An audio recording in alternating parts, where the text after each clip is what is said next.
এটা তো আমাদের সোশ্যাল মিডিয়াটা করতে হবে না, সেটা কি এডিট করতে হবে? করেন আপনার মোবাইল করেন, সমস্যা নেই। ক্যামেরার দিকে আছে, ওখান থেকে ক্যামেরা বসে নেই।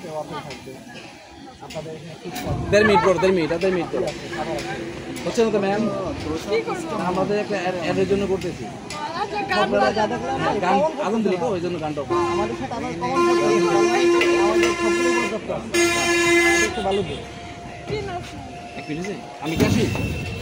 আমি এসে যাই এখন? ঠিক আছে, ওটা ক্যামেরা বসাই তারপরে রেডি। হ্যাঁ, নতুন করে রেকর্ড, নতুন করে দাও, কমপ্লিট করি 1 মিনিট।